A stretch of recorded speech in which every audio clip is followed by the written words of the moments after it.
Owned your home in Santa Barbara for a long time, there's a very good chance that your property has appreciated significantly. And while that is great news financially, it can also create a very important question when it comes time to sell. How much capital gains tax might you owe? So in this video, I'm going to explain how capital gains taxes work when selling a Santa Barbara home in 2026 and what homeowners should understand before they list their property. Hi, I'm Melissa Tierney. I'm a Santa Barbara Realtor, KW certified real estate planner, and senior transition specialist here in Santa Barbara. I work with seniors and their families to help them make informed real estate decisions, support retirement, estate planning, and long-term financial strategy. I got into this business by downsizing my own grandmother and have continued to work with families ever since. One of the most common concerns that homeowners have when considering downsizing is how taxes might affect the proceeds from their home sale. And it's so important to talk about, so I make sure to have that conversation. By the way, if you find this video helpful, please give me a thumbs up below. Appreciate it.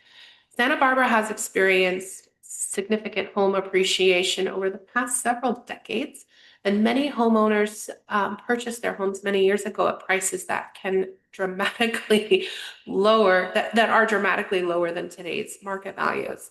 For example, someone who purchased a home decades ago may have paid a few $100,000 for a property that's now well worth over $2 million. And that type of appreciation creates a capital gain, which is essentially the difference between what you originally paid for the property and the price you sell it for. So understanding how that gain is calculated is an important part of planning a home sale.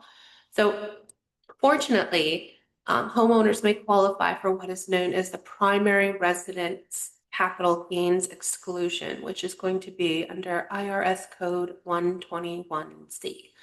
And under the current rules, individuals may exclude up to $250,000 in capital gains, and married couples may exclude up to $500,000 when selling their primary residence. So to qualify, homeowners typically must have owned and lived in the home for at least 2 of the previous 5 years. And so for many homeowners, this exclusion can significantly reduce the taxable portion of the gain. However, in high value markets like Santa Barbara, gains can sometimes exceed those limits. And we see a lot of that actually.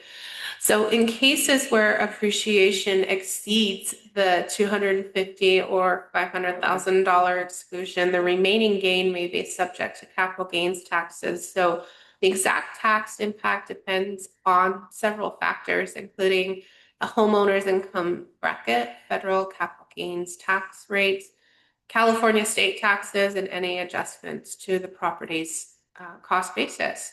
And fun fact, California has the highest capital gains taxes in the US. We're at approximately 14%, so we're number one. But this is one reason why many homeowners consult with tax professionals before selling their home because it can be a very expensive endeavor.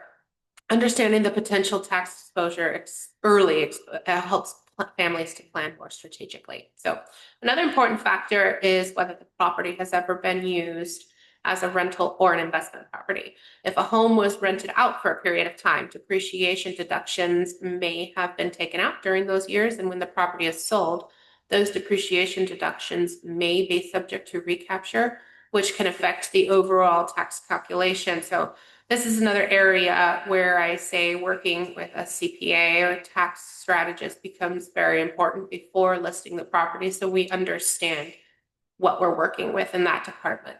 Another concept that sometimes enters a conversation is a step-up in basis. So when property passes through an estate after an owner's death, the cost basis may be adjusted to the market value at the time of inheritance. This can significantly affect the tax implications for heirs who later sell the property because estate planning situations vary widely, and these conversations typically involve both attorneys and tax professionals. So when it comes to cost basis, I always say if you like your kids, don't put them on the title of your home. You want them to inherit it through the estate after passing. That's that's when they would get the step up in basis. And a carryover could result in significant capital gains taxes if they choose to sell. So the most important takeaway is that a tax strategy should be part of the downsizing conversation early, not after a home is already on the market, because when homeowners understand the potential capital gains implications before selling, they can explore options that align with their financial goals. Downsizing decisions often involve both lifestyle considerations and long-term financial planning. So, if you're considering downsizing or selling a long-held Santa Barbara home, understanding the tax implications ahead of time can help you make much more informed decisions.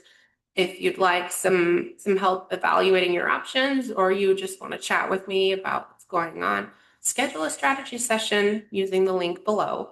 I offer no cost, no obligation consultations, and in the next video, I'm going to explain what homeowners should know about selling a home after the age of 60 in California, including timing considerations and planning strategies.